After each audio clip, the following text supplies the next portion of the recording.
Hello, welcome back to my channel. In this video, we will learn about the state.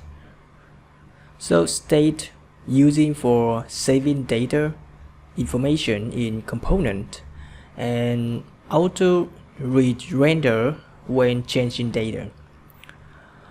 You can think about the state like props, but for props, we cannot change the data of the props, but we can change the data of the state. Then we can change the UI. Okay, and the state only using in class components, not for functional components. We will learn more about the hook, which used for functional components later. Okay, so let's get started. Great for an example to get a better understanding. Alright, in the component folder, let's create a new file. We will create a clock. Okay, class clock is 10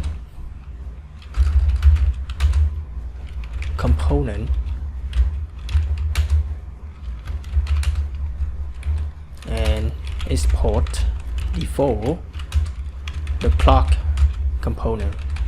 Alright, now we go to the body of the component and define the constructor for the component. The constructor should have props, and we also use the super to call the super constructor of the component and add the props into it. Then we use this keyword to access the state. Okay, the state is existing in every component like props, so we can use this keyword to access the state, and we can assign an object directly to the state like this. Okay, and in the state we define, in the anonymous object we create a time attribute with the value is a new day. Okay, and for the state, every time you want to change the state, you need to set the state, set a new object like this. Do not do something like this, like time equal like this. Don't do this. Okay. Alright, after we set the new object for the time in the constructor, this is called initialize state first. And then now we need to render the component. Render and return div. In the div we have 82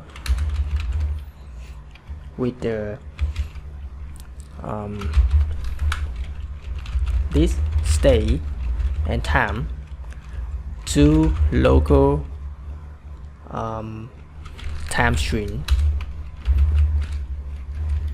Okay, and we also create a button to update the UI button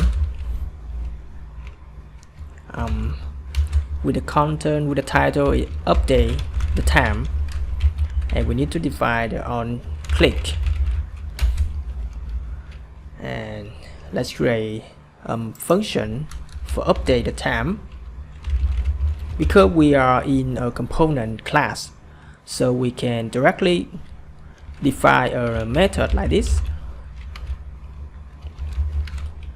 Remember, in the functional component we need to use constant.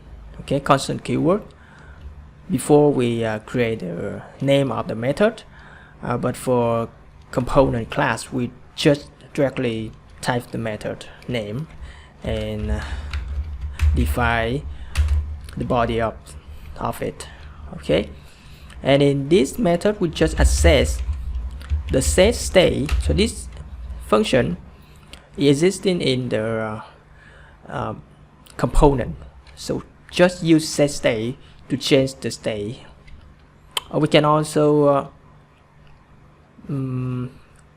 okay, we use the set state to notify change the UI also,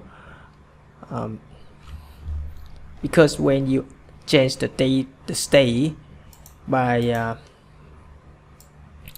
access the state directly like this, the UI will not change. We need to use a set state.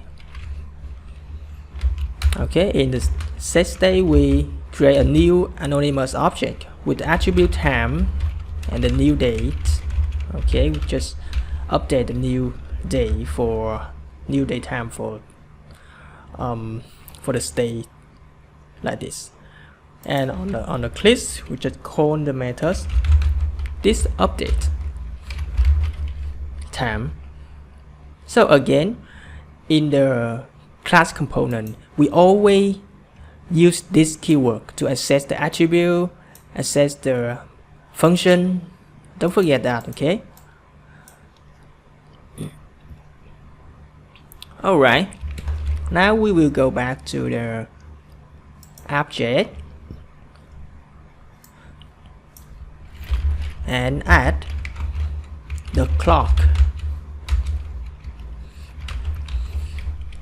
Okay, now let's run the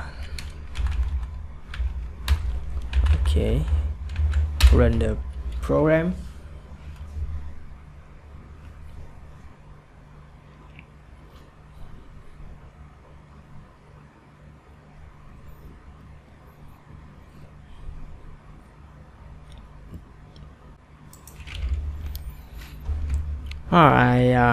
Missing the parentheses after new the date here.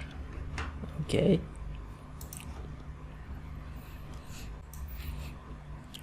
Okay, my mistake. I put the unnecessary parentheses after the update time.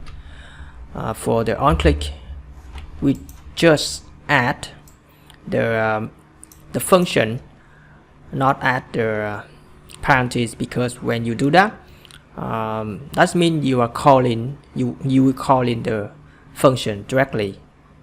Okay. Before we can invoke that function, so that will be created a loop forever. Alright, so let's change it a little bit. Okay, now you can see the page appear here, and we can press the update time and see the second changing. Okay, every time we press on the update time button. Okay, so that is the example for state. It's very basic, very simple, but can help you to understand a little bit about the state and how to access it, how to use it in the UI, in the JS code. We will learn more about the state in detail in many videos later. Okay, so that's it for this video. I hope it helped you very well. Thanks for watching and see you in the next video.